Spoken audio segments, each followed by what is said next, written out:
Hello, good morning to all my dear students. Class 8th. Let us start the chapter 6. The name is Caught by a Sneeze, page number 70.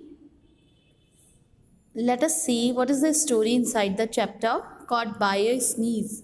एक छींक से किसी को पकड़ना या पकड़वाना. Caught by a sneeze. Let us see. It is a Christmas Eve. A young boy runs a errand for his father and gets delayed on his way back. The wood he is traveling through are thick and there are robbers hiding in the bushes. Read on to see how this brave boy handles an unusual adventure. This is the story about a Christmas, about a young boy who go for a short journey to collect the things, to collect someone's especially on someone else's behalf, to collect something especially on someone's behalf and collect some money on according to the father's instruction and gets delayed to return at home. वो अपने father के instruction से कुछ collection करने गया था और वो लौटने में लेट हो जाता है. And the wood is travelling through are thick. जो जंगल था जहाँ से वो ट्रैवल कर रहा था वो जंगल काफ़ी घना था. And there are robbers hiding. वहाँ डाकू छिपे हुए रहते थे. इन द बुशेज, झाड़ियों में. See what happen with the boy. उस बच्चे के, उस ब्रेव बॉय के संग क्या होता है. How he handles the situation. और वो उस सिचुएशन को किस तरह से हैंडल करता है. See the section first. Many years ago, there lived in Wessex a yeoman's son whose name was Herbert. Many years ago, कुछ साल पहले, बहुत साल पहले, there lived in, वहाँ रहते थे. Wessex is the name of the place in Old English in the south of the Great Britain. This is the place of the Great Britain, the South Great Britain, and it is Wessex is the Old English name. Yeoman means a farmer who has his own lands. एक किसान जिसकी अपनी ज़मीन होती है उसे yeoman कहते हैं. So this is the story running around a young boy who is brave. The yeoman's son whose name was Herbert. उस yeoman, उस farmer के बेटे का नाम था Herbert. He was about the 14 years of age. वो लगभग 14 years age का था. And as frank and cheerful as he was physically brave. He was very frank, very open-minded, very cheerful, very happy nature person, joy nature person, and he was physically brave and very brave nature also. He was in fact a little vain about his courage, and he was really a very courageous person, and he was a very cheerful, happy and frank, open-minded person. One old Christmas Eve, her father, having no other help at hand, sent him on an important errand to a small town several miles from home. One old Christmas evening, one cold Christmas evening, एक ठंडी Christmas की शाम को उसके father ने उसे भेजा because they don't have any other helper with them. Having no other help hand means help at hand. उन्हें किसी और की सहायता उस समय नहीं मिल रही थी. They don't have any helper on the time. So the father sent him on an important errand. अब ये जो अर्न है इसका मीनिंग होता a short journey to collect something specially on someone's else behalf. किसी और के लिए आप किसी के कलेक्शन के लिए जाते हैं. That is the earn.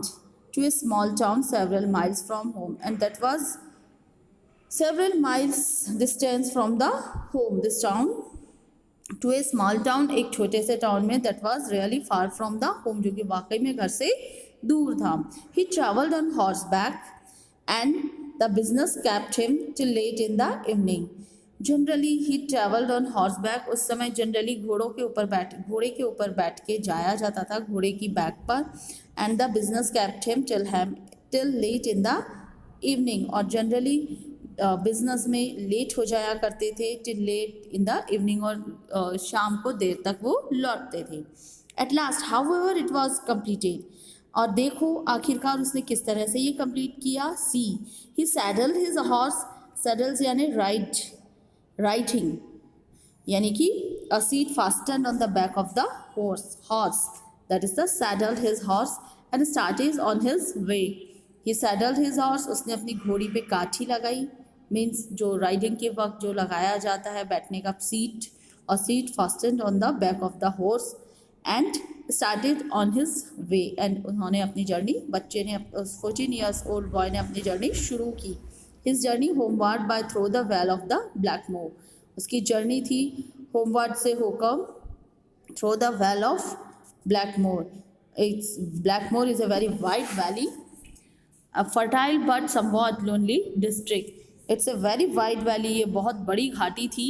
It's very fertile. It's producing land, but somewhat lonely district. But it's very lonely place with heavy clay. There is a great clay roads. वहाँ बहुत मिट्टी heavy clay roads थी. वहाँ मिट्टी की जिसे हम कहते हैं कच्चे roads थे and crooked lanes and criminal types of lanes. In those days, to a great part of it was thickly wooded. And those days, on that time, its too great part of it was thickly wooded, and it was a very deep jungle, deep wood. A great jungle was there. It must have been about 9 o'clock. लगभग it must have been about 9 o'clock. लगभग रात के 9 बज चुके थे. He was riding along amid the overhanging trees on his strong horse Jerry and singing a Christmas carol. He was riding with horse along amid the overhanging और लगभग जो पेड़ों की पत्तियां थी, the trees on the strong horse Jerry, जो उनकी पत्तियां नीचे. The jungle was very thick, the wood was thick. जंगल जो था बहुत घना था और लगभग overhanging trees on his strong horse Jerry, और जो पेड़ की पत्तियां लटक के उनके जेरी तक पहुंच रही थी. And he was singing a Christmas carol, और वो एक क्रिसमस गीत गा रहा था. When the Hubbard felt that he heard a noise among the boughs, तभी हबर्ड फील करता है कि उसने कुछ आवाज़ें सुनी हैं. This brought to his mind that the spot he was crossing bore an evil name. On that time thought a click in his mind that he is crossing that the spot he is crossing, जो जगह वो cross कर रहा है, it's very defame, ये बड़ी ही bore and evil name. इस जगह ये जगह ही बड़ी इविल नेम, इस जगह का नाम बहुत ख़राब है. Man had been heard there, यहाँ लोगों को लूटा जाता है. Means to wait and stop someone, यहाँ उनका वेट किया जाता है, बाद में उन्हें रोका जाता है. What do I care, but मैं इन सब पे ध्यान क्यों दूँ. ही सैड अलाउड, उसने तेजी से कहा. After a few minutes of reflection, but कुछ ही मिनटों में, Jerry's legs are too nimble to allow any highway man to come near me. कुछ ही विद इन फ्यू मिनट्स ही find some man who attacks and robs people traveling on the public roads. Highwaymen, the attackers who stop the people and attack them and looted and booted them on the traveling on public roads. Highwaymen type of a dacoits, इस तरह के डाकू और लुटेरे होते हैं. who looted and booted the people who travel on the highways. Generally जो highway पे ट्रैवल करते हैं उन्हें रोक के वो उनसे लूटपाट किया करते थे. ha indeed, was said in a deep voice, and next moment 3 men darted from the thicket. And he was thinking about it, and he was find that it was said in a deep voice, and next moment, अगले ही क्षण, the 3 people come out from the thick wood. अगले ही क्षण 3 लोग बाहर आते हैं उस घने जंगल में से. and Herbert's bridle was seized. जो हर्बर्ट्स की जो ब्राइडल द रोप और rein use to control it, जिसे कहें जो घोड़ों की लगाम होती है, bridle. The control to horse use a rope use to control a horse, एक रस्सी जो घोड़े पे कंट्रोल करने के काम आती है, वो सीज्ड, उसे बंद कर दी गई. He was pulled from his horse, उसे उसके घोड़े से नीचे उतार दिया जाता है. And although he struck out with all his might, and he struck out with all his might, और वो ये सब होता हुआ देख रहा था. he was overpowered, वो बहुत शक्तिशाली था. his arms were tied behind, but he was courageous, he was brave, he was strong, but he couldn't do anything on the time was being robbed by the people. जब उसे लूटा जा रहा था लोगों के द्वारा, he couldn't do anything, वो कुछ नहीं कर पा रहा था. his arms were tied behind him, उसके हाथों को पीछे बांध दिया था. and his legs bound tightly together and was thrown into a ditch.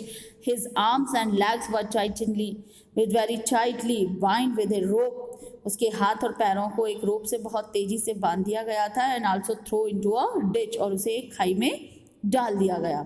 The robbers whose face he couldn't now dimly perceive to be blackened at once departed, leading off the horse. The robbers whose faces could now dimly perceive. The robber's face he couldn't see because the dimly perceived, that's not understanding the proper face of the robbers, and because to be blackened शायद कुछ अंधेरा था इसलिए वो उन लोगों के चेहरे देख नहीं पाया था ढंग से. At once departed, वो लगभग जा चुके थे. And leading off the horse, और taken the horse with them. The horse Jerry was taken by them, और जेरी जो हॉर्स उनका था वो उसे भी ले गए. As soon as Herbert had recovered himself a little, as soon as जितना जल्दी वो अपने आप में ठीक हो सकता था, had recovered himself, वो अपने आप में जितना थोड़ा बहुत भी ठीक हुआ था, he found that by great exertion but he was able to extricate his legs from his coat but was not able to free his hands. He found, उसे लगता है, that by the great exertion, बहुत ज़्यादा थकान की वजह से, was able to extricate his legs from the coat but was not able to free his hands. धीरे धीरे उसने अपने हाथों को खोल लिया था, pull out or free his legs, but he was not able to free his hands, लेकिन वो अपने हाथों को नहीं खोल पाया. So all he could do was to rise to his feet and proceed on his way. So all आखिरकार he could do was to rise. आखिरकार वह क्या what could he do, वो क्या कर सकता था, was to rise to his feet, अपने पैरों को खोलने के अपने पैरों पे खड़े होने के लिए, and proceed on his way with his arms behind him. और with many difficult conditions he able to stand now on his feet. He made free his legs, उसने अपने पैरों को खोल लिया था. And in a very bad poor condition he stand on his leg, वो धीरे धीरे पैरों पे खड़ा होता है. And proceed on his way, और अपने रास्ते पर आगे चलता है, with his arms behind him, जबकि उसके हाथ अभी भी पीछे बंधे हुए थे. And trust to chance for getting them unfastened, and he believed he will find a chance to get them free, और उसे विश्वास था कि एक मौका मिलते ही वो उन्हें खोल देगा. Unfasten means become the loose or undone. He knew that it would be impossible to reach home on foot. वो जानता था that is not possible to reach home on foot, कि घर पैदल चल के अपने पैरों पे चल के घर पहुंचना पॉसिबल नहीं है. That night, उस रात को. But he walked on, but he was continue, but फिर भी वो चलता रहा. Owing to confusion that which has attack caused in his brain, owing to the confusion which this attack caused in his brain, लेकिन he got attack from the robbers, उसके ऊपर robbers ने जो हमला किया था इसकी वजह से he was confused, वो confused हो गया था. attack caused, और इसकी वजह से उसके दिमाग पे गहरी चोट पहुंची थी. he lost his way, वो अपना रास्ता खो चुका था. and would have been inclined to lie down, rest till morning, and